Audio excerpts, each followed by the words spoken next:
Boa noite, estamos aqui com a professora Iris, tá? Ela é professora de literatura dos países africanos de língua portuguesa na UF, tá? Iris Amâncio. Vamos realizar uma entrevista com ela.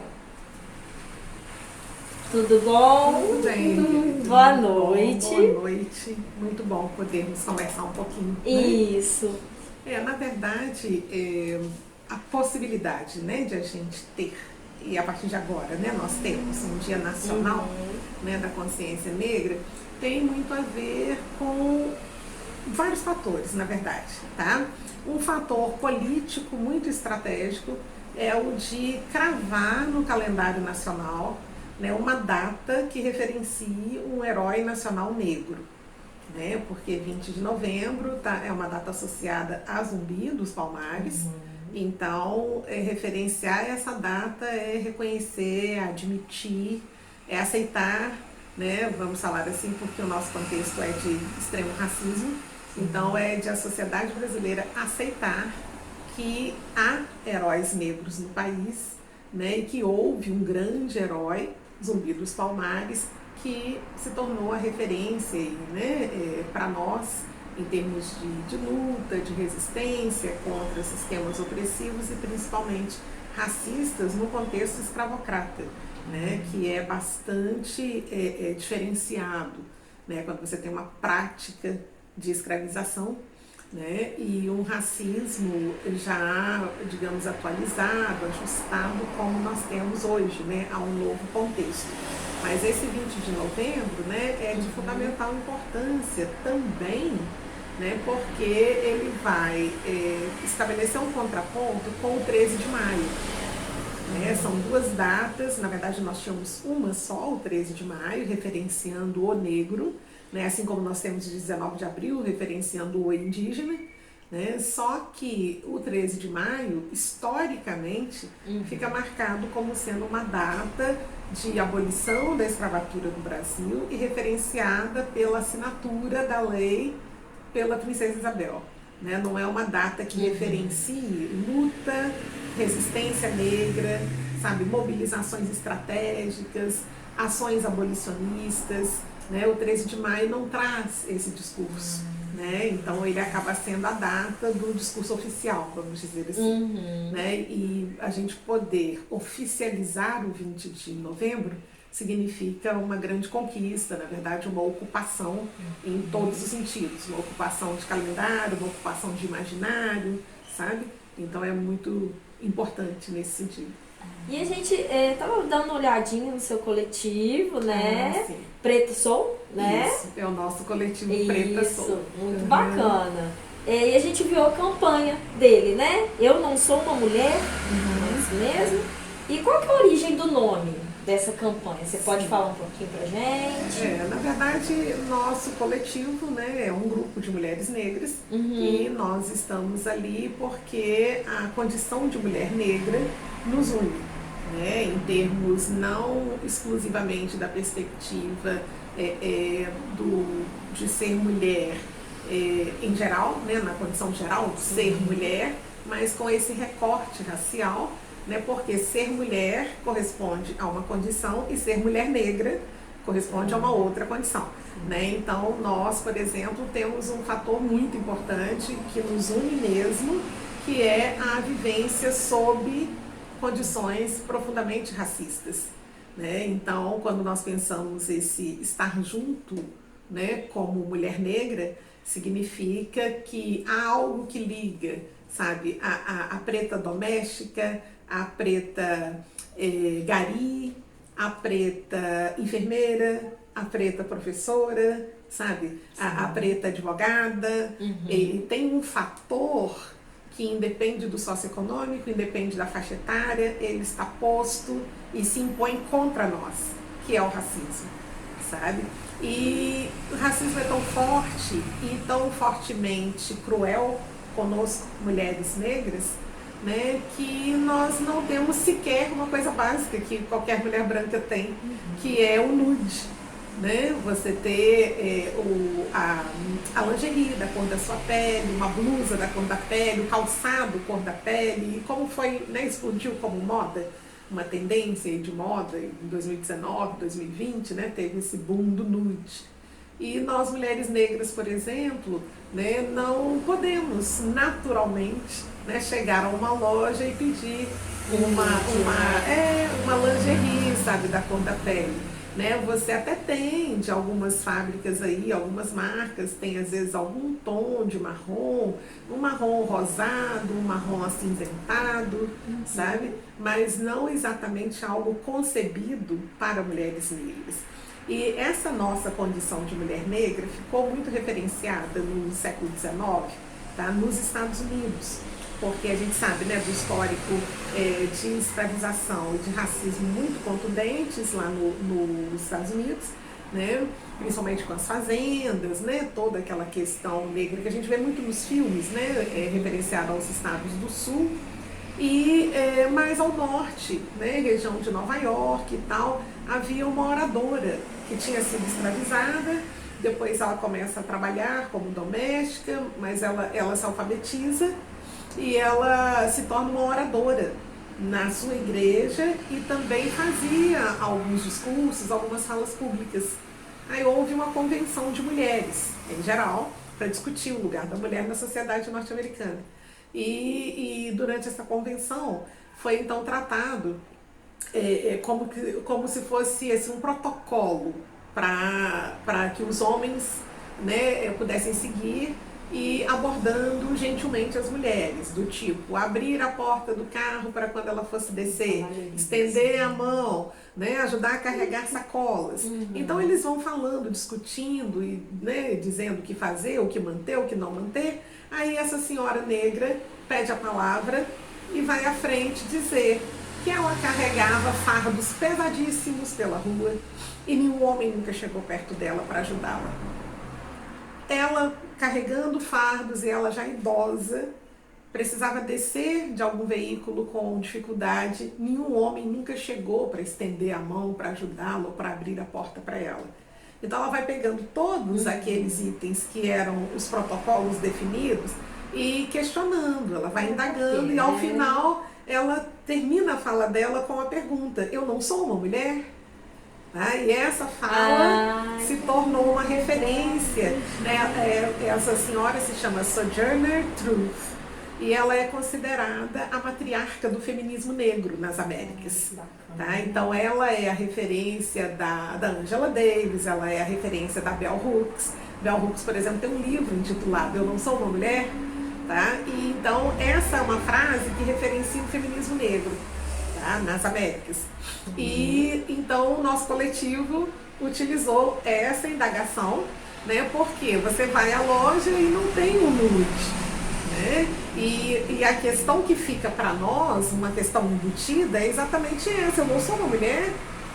Sabe, as fábricas de lingerie nunca entenderam, nunca nos perceberam como mulheres.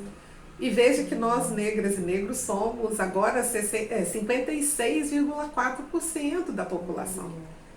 Tá? Então, mais da metade da população brasileira é negra. E a maioria da população brasileira, tanto a maioria branca quanto a maioria negra, é feminina. Então, como assim? Quer dizer, o racismo, sabe, é tão perverso, ele é tão cruel, ele habita de maneira tão assim entranhada, sabe, assim, tão visceral as nossas estruturas mentais, que fica naturalizado que nós, mulheres negras, nós pessoas negras em geral, não somos seres humanos. Essa negação é efetiva do racismo, e nós, mulheres negras, muito menos. Então, se a gente pensa, né, essa perspectiva do nude na série histórica e cruzada com essas relações raciais, fica muito evidente, entendeu? Que, né, no imaginário geral é natural que nós negras não tenhamos calcinha e sutiã da cor da nossa pele, né? E isso é chocante, porque há quanto tempo, né, se fabrica esse formato calcinha, né? No mundo, assim, em termos de história da moda e tal, Isso que a gente chama, né, esse formato, esse design que nós chamamos de calcinha, surgiu na França em 1800. Nossa, olha. Tá? Então, quer dizer, nunca, né, só pegando esse dado histórico, né, desde 1800, como tendência de moda, né, nunca foi pensado para nós negras, sabe? Então a gente faz essa provocação, né, porque somos mulheres, somos negras, estamos também, né, além desse questionamento, né, quanto à lingerie, nós estamos também numa cidade que é polo da moda mineiro, né? Sim. E então a gente cruzando esses fatores todos, né, do tipo, peraí, né, porque o coletivo serve também para isso, né, para a gente pensa, a gente discute, mas principalmente a gente faz coisas. Então vamos fazer. Né, eu já tinha esse desconforto, assim, trocando, conversando muito com a minha filha a respeito, porque um dia nós percebemos que eu, quando estava pré-adolescente, comecei a ter a formação das mamas e tal, eu era doida para ter o meu primeiro sutiã. E quem me deu o meu primeiro sutiã foi minha avó, e me deu um sutiã rosinha. Aí, quando a minha filha era pré-adolescente, começou também, né, a ter a formação das mamas, eu comprei para ela um primeiro sutiã, que foi também rosinha. E a diferença entre nós duas é de quase 30 anos. Então, quando nós conversamos e nos lembramos disso, eu falei, gente, isso é chocante, nós temos que fazer alguma coisa. Né? E a organização do coletivo foi perfeita, porque o nosso coletivo funciona como uma incubadora. Né? Então, entendendo que nós, mulheres negras, temos os nossos sonhos, os nossos projetos, né? Desenvolvemos já as nossas ações, sejam elas profissionais ou não. E então o coletivo é esse espaço que é colo, né? Ele tem essa perspectiva da empatia, do afeto, e ao mesmo tempo ele está ali como uma mola propulsora, sabe? Para poder fazer mesmo, sabe? Girar essa engrenagem do empreendedorismo. Então, minha filha e eu conversamos e apresentamos para o coletivo esse nosso desconforto, que depois virou uma ideia, virou um projeto, né? E aí decidimos, então, com o apoio do coletivo, né, lançar a campanha. Né? E muito em breve nós teremos, né, Muriaé referenciada, né, como a cidade, vai ser a primeira cidade no Brasil, né, com referência de uma marca, vai ser a primeira marca brasileira exclusiva de lingerie para mulheres negras. Então, nós em breve teremos aí, né, já as primeiras peças. Já fizemos as amostras, né, que são aquelas que aparecem na campanha. Né, tivemos também uma atitude muito bacana de algumas mulheres negras do coletivo, né, que se colocaram à disposição, elas doaram os seus corpos negros para a campanha. Né? Então, foi um gesto muito tocante para todas nós ficamos muito emocionadas com essa campanha, porque a vida prática a todo momento lança essa indagação para nós, sabe? Nós somos levadas a esse questionamento. Peraí, mas eu não sou uma mulher? Tá? Isso é muito recorrente nas várias situações que o racismo, sabe, impõe contra nós. Ah, entendi. Muito, muito bom, né? Muito bom ter as reflexões, né? Sim. Tanto para todas. Para todas. Todos. Isso, porque, porque na verdade isso que você fala é muito importante, porque quando a gente pensa racismo, por exemplo, né, existe um grande equívoco geral, no sentido de grande parte da sociedade entender que essa seja uma questão do negro, da pessoa negra, né? E a gente tem conseguido, sabe, dar alguns passos sólidos no sentido de alargar esse entendimento, né, de que o racismo é uma das piores mazelas sociais no Brasil. E se ele existe no Brasil, ele é um problema gravíssimo que afeta todas e todos nós. Né? Nós, as pessoas negras, somos as vítimas históricas do racismo. Agora, o racismo impede que nós tenhamos uma sociedade de muito melhor qualidade. Porque se estivéssemos juntos, né, independentemente do pertencimento racial, e trabalhando, pensando junto, criando junto, a nossa qualidade de vida seria muito melhor. Muito melhor. E, professora, ao longo da sua trajetória, né, como professora, trajetória na vida, lembra de alguma situação racista que chegou a atrapalhar algum plano seu, alguma coisa? E quem te ajudou nisso? Você poderia comentar isso pra gente? Na verdade, assim, a trajetória como professora, né, trouxe para mim uma série de ocasiões, situações, às vezes curiosas, às vezes divertidas, às vezes constrangedoras, outras vezes desagradáveis, né, porque depende muito da relação que você estabelece, né, com os alunos, e eu sempre trabalhei na rede privada, tá? Então, há esse diferencial na minha trajetória, né? Porque se você for olhar, a maioria das professoras negras são da rede pública, né? Eu comecei a minha trajetória na rede privada e décadas fiquei na rede privada, tá? Só recentemente, nos últimos 12 anos, que eu estou professora de uma universidade pública federal. Então, é muito interessante porque, enquanto eu estive na rede privada, né, por exemplo, quando eu dava aula para crianças, as crianças manifestavam estranhamento porque elas não estavam acostumadas a ver uma negra professora ou à frente da sala, numa condição profissional que representava também uma condição de poder e algum status, né? Eram crianças, na sua maioria de classe média e média alta ou alta, né? E que viam sempre a negra lá nas suas casas, como a doméstica, né? Eu trabalhei, por exemplo, num colégio confessional super renomado em Belo Horizonte, e há uma cena de que eu nunca me esqueço. Era uma turma de quinta série, eu era professora e também coordenava a série. E as crianças manifestaram assim, sabe, sentir tanta diferença comigo como professora, gostavam, manifestavam afeto, sabe? E algumas, ao final da aula, eu ficava lá arrumando as minhas coisas à mesa, e elas ficavam em volta de mim.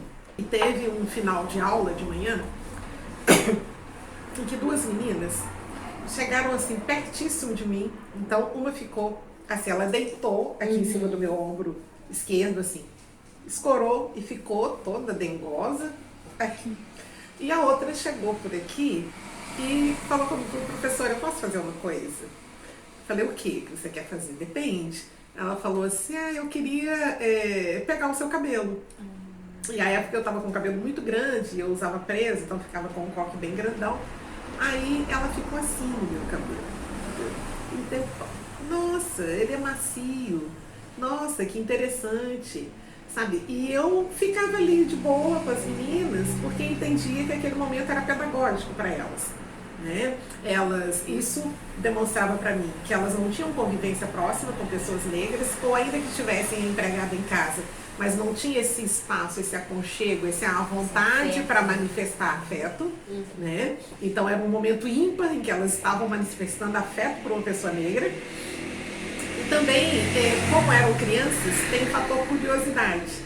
Então isso também provou para mim que elas nunca tinham visto de perto um cabelo crespo, né? Então, quer dizer, nós estamos convivendo socialmente, transitando para lá e para cá de maneira tão assim aleatória, né, que uma criança nunca chegou perto de um cabelo crespo, sabe? E essa que deitou assim no meu ombro, teve um momento que eu senti que ela estava passando a mão aqui no meu braço. Então, acho que ela estava testando para ver se saía tinta, sabe? Se eu sentia dor, o que era, né?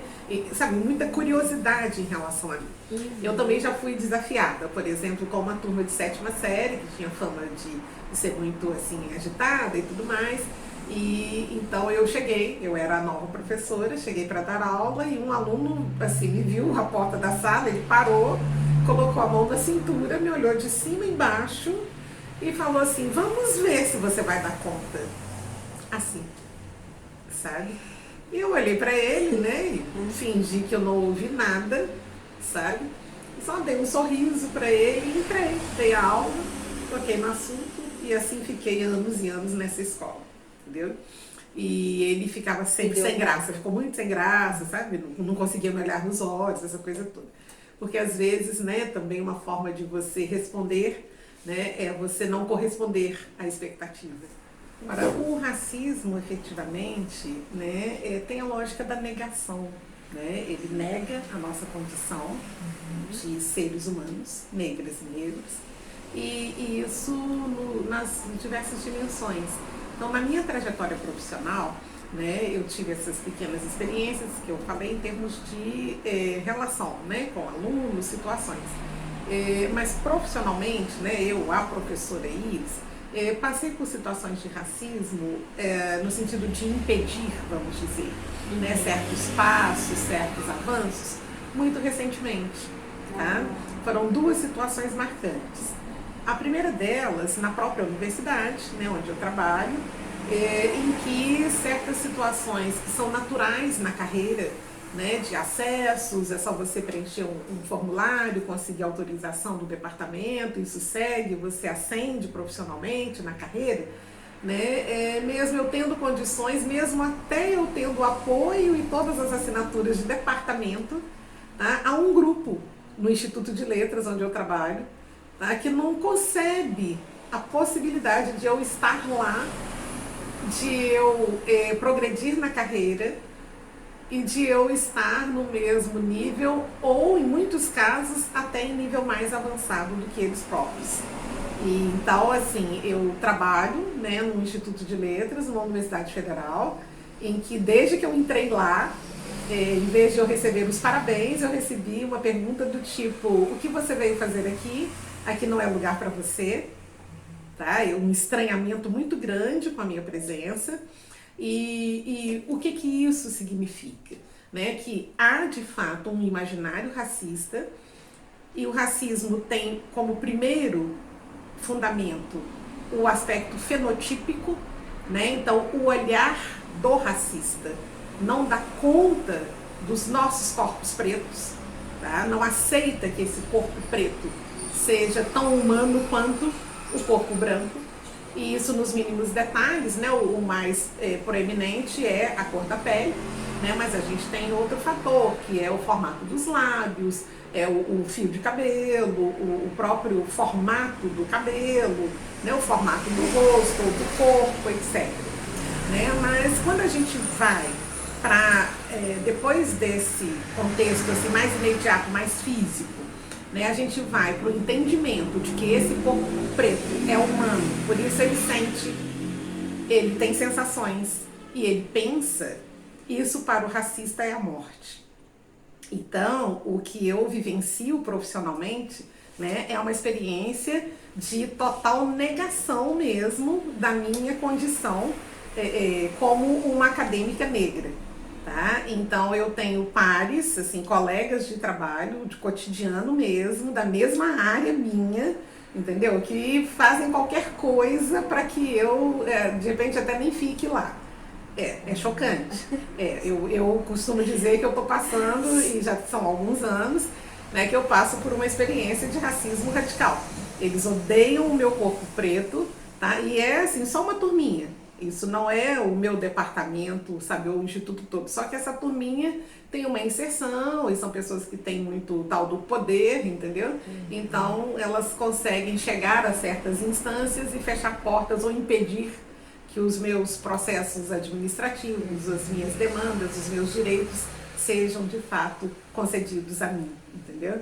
E, então é uma experiência assim bem chocante, né? Porque a minha presença negra lá, né, significa também que eu tenho uma postura diferenciada, né? Eu levanto questões que eles não levantariam, né? Eu tenho escolhas em termos de leitura e eu sugiro certas leituras para os meus alunos que eles não sugerem, que eles não escolhem e que muitas das vezes eles nem consideram que seja de qualidade, simplesmente porque são produções tanto de escritores quanto de intelectuais negros, por exemplo. Então, eu acabo representando um corpo negro, né, que carrega consigo também alguns saberes, algumas epistemologias que são de origem negras, sabe? E isso é, assim, literalmente rechaçado mesmo, é um misto de fascismo com racismo, que é algo chocante o que eu vivencio. Tem que ser mulher, sabe? Ainda, Sim, né? E a questão aí mesmo sexista, né? Porque há homens negros, são pouquíssimos, né? Alguns deles, nem todos, mas alguns deles também levantam certas questões ou fazem algumas conduções em termos de garantir espaço, né, para a diversidade de pensamento dentro da universidade, né? Mas com homem, né, eles pegam, sabe, menos pesado, sabe? Sim. Agora comigo eles não têm mesmo, sabe, assim, quase que nenhuma consideração. Então, o que eu tenho em termos de oportunidades, né? Eu tenho e oportunidade, assim, eu adoro oportunidade porque eu pego todas, sabe? E aproveito e abro para outras pessoas e vou mesmo, eu não tenho medo de me arriscar, sabe? E também tenho uma questão profissional, né? Porque eu fui muito bem educada pelos meus pais, né? Eles cuidaram muito para que eu tivesse acesso à educação de qualidade, que eles puderam me oferecer em termos de cursos, sabe? Tanto na linha do que as meninas deveriam aprender, né? Pintura, bordado, etc. Né? Mas também em termos de formação, né? De estudo de língua, né? De aprender. A gente tinha aqui uma época que era a época da tipografia.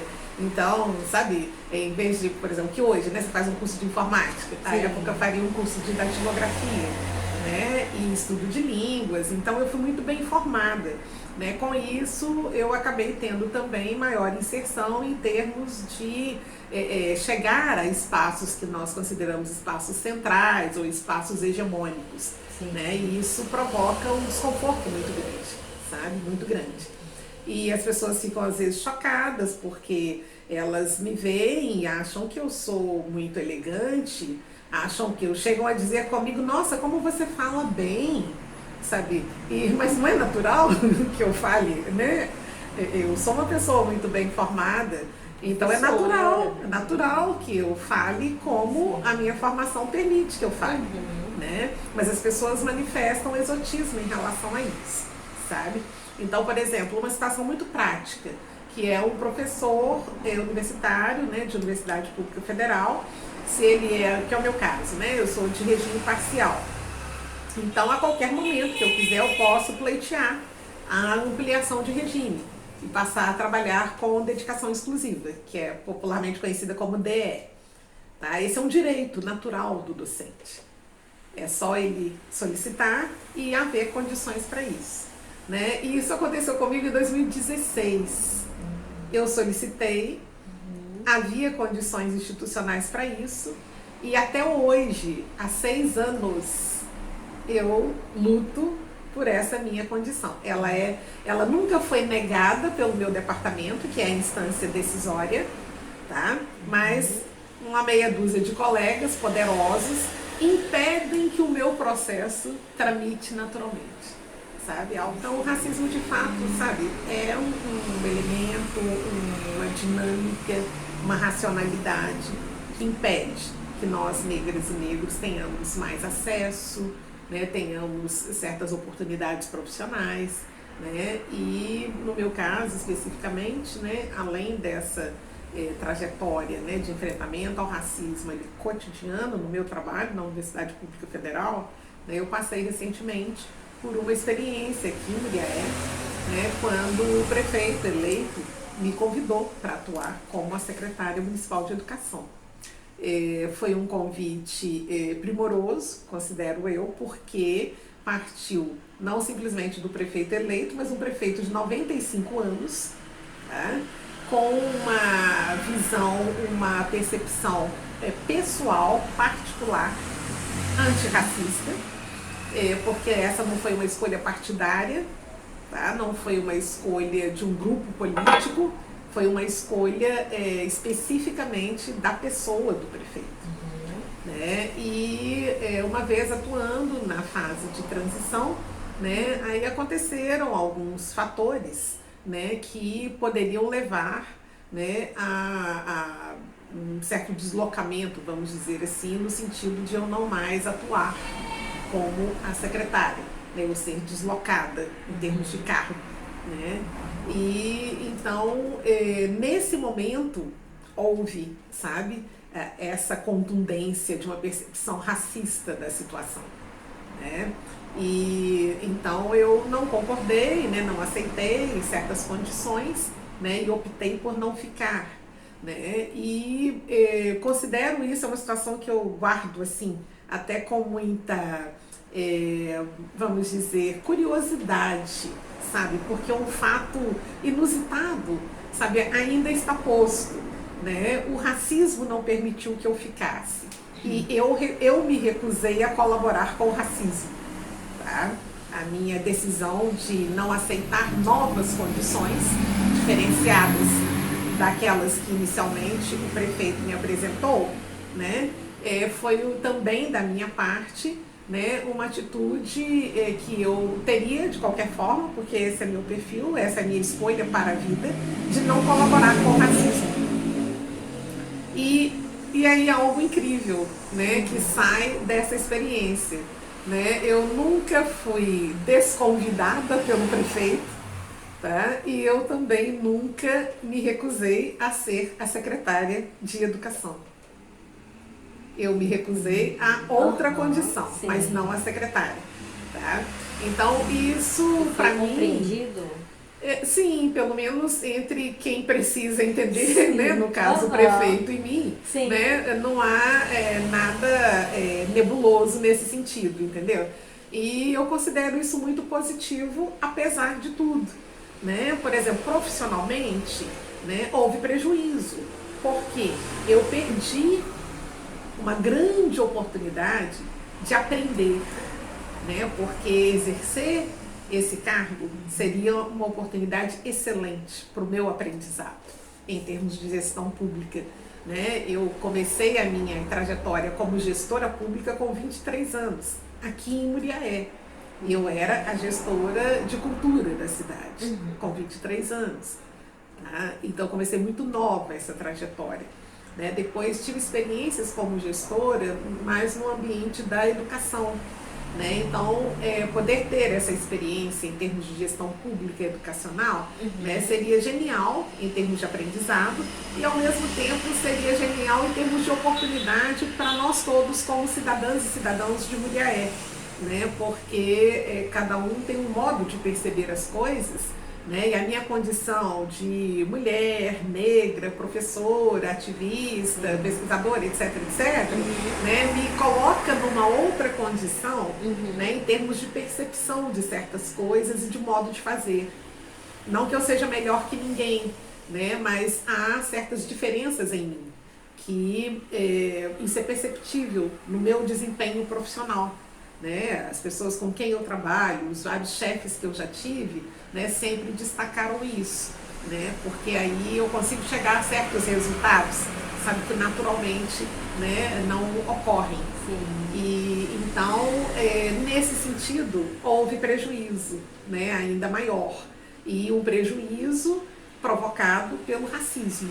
Né? E aí foi um prejuízo não só em termos, né, do que foi a sua pergunta, da minha própria carreira ou trajetória profissional, né, mas um prejuízo coletivo, porque nós todos perdemos uma oportunidade dessa interação qualitativa, equitativa, né, em termos de diversidade.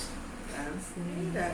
Primeira grande condição, vamos dizer assim, né, para a pessoa ser antirracista ou querer ser antirracista, é ela admitir que nós, negras e negros, somos seres humanos. Tá? Essa é a primeira. Se isso acontecer, aí a gente alcançou uns 80%, entendeu?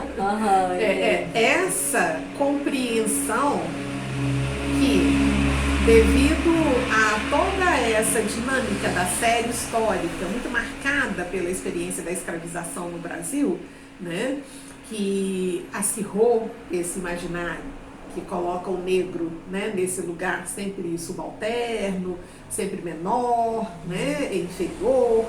Então, essa série histórica foi e é muito forte, ela é uma grande referência nas nossas mentes, né, nas nossas estruturas mentais. Então, quando eu falo que o primeiro grande passo é esse, é por causa disso, porque é muito difícil, sabe, para a pessoa que está ainda presa a esse imaginário histórico, admitir que nós, negras e negros, sejamos seres humanos, sabe? Como qualquer outro ser humano. É muito óbvio isso, mas o racismo leva também, né, a essa perspectiva, sabe, de que o ser humano precisa ser humanizado, sabe? Isso é de uma redundância chocante, mas infelizmente, né, o racismo é uma das mazelas que obriga a essas práticas, sabe, de reeducação, vamos dizer assim, do ser humano. E na prática é uma coisa que vocês jovens, por exemplo, hoje falam muito, é aquele aceita que dói menos, entendeu?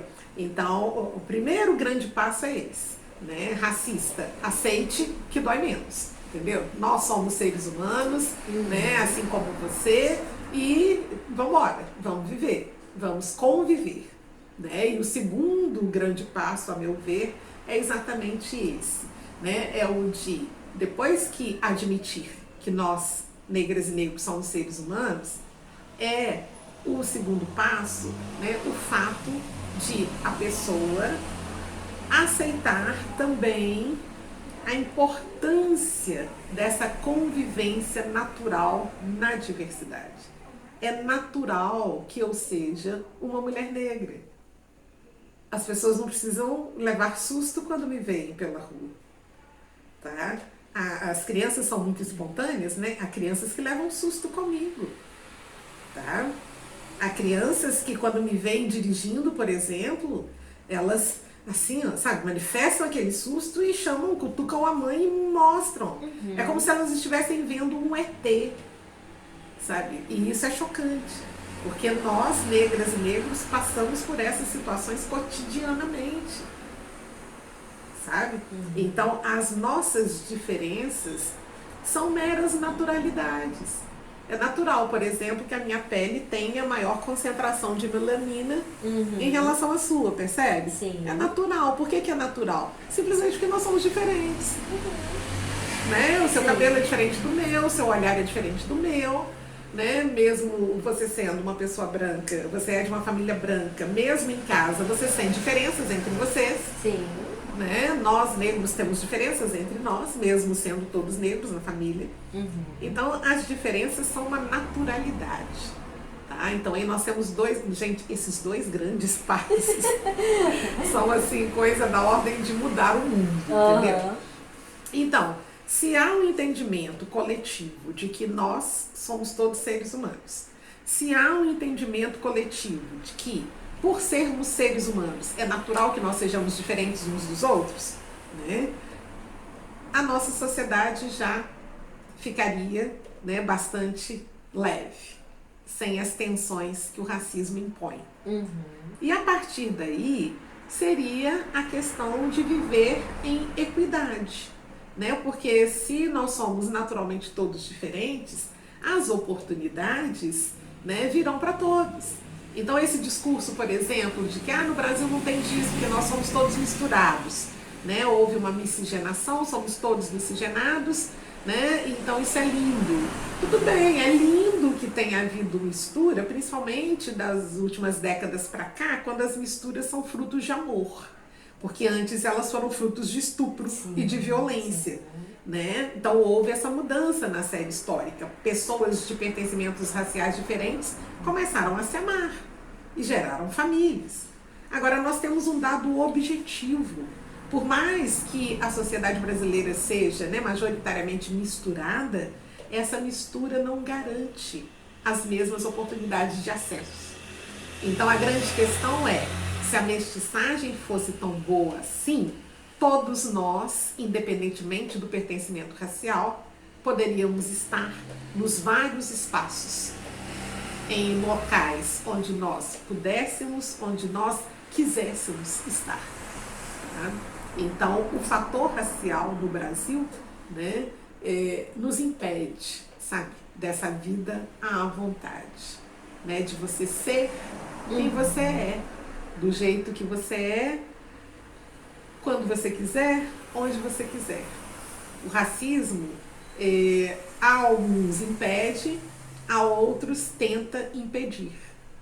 Mas o fato é que estamos aqui, estamos vivos, né? Então, e vivos depois de séculos e séculos de práticas racistas, escravocratas, cruéis, né? Então, isso significa que nós, negras e negros, somos muito resistentes, não só fisicamente para carregar peso, né? Mas nós temos uma resistência que é via memória, uma resistência que é via saberes, uma resistência que é fruto de um certo orgulho de nós sermos do jeito que nós somos. Não tem nenhum problema, não há nenhuma vergonha, nenhum constrangimento. Nós somos negros e é isso. Essa é a nossa natureza e, né, eu, por exemplo, adoro. Eu não tenho nenhum problema, nenhum desconforto, nenhum constrangimento, sabe? Nenhum complexo, nada. E espero que as outras pessoas negras também não tenham, né? Então essas ações todas, né, na perspectiva do racismo, colaboram muito, né? E aí eu volto ao nosso coletivo, né? O quanto o coletivo, esse estar junto, sabe, é muito importante, muito importante. No caso de estarmos juntas como mulheres negras no coletivo Preta Soul, né, tem a ver diretamente também com esse empoderamento nosso como seres humanos, que temos a nossa humanidade negada o tempo todo, né? As negras, por exemplo, que são domésticas, e há algumas no nosso coletivo, né, elas relatam situações assim absurdas, em que elas são tratadas como animais em algumas famílias. Porque elas, por exemplo, elas comem resto de comida, porque elas só podem fazer o prato depois que todo mundo já almoçou. Então elas comem os restos. Elas não têm horário fixo de trabalho, então tem dia que elas têm que ficar até tarde da noite. Aquelas que moram nas residências, elas acordam trabalhando e elas são as últimas a dormir, não têm carteira assinada, não ganham salário mínimo, porque as famílias acham que fazem um grande favor de elas já morarem lá, já é uma economia para elas, e uma série de absurdos. Então o racismo, infelizmente, né, provoca essa série de negações para as pessoas negras, né, e é muito importante que a gente consiga construir uma sociedade com equidade, né? A empatia é um fator que vai colaborar muito, né, se cada um pensar e começar a enxergar o que é que passa uma pessoa negra, o que é que passa uma mulher negra, e que isso é um grande absurdo, né, a gente vai conseguir chegar, sabe, a essa condição que é a almejada por todos, né? É por isso que a gente é antirracista, para a gente chegar a uma sociedade, né, de vida em equidade, né, uma sociedade com bem viver. Sim. Muito obrigada pela sua entrevista. Eu que agradeço, querida. E parabenizo vocês e agentes da cidadania pelo belíssimo trabalho que vocês têm feito. Obrigada.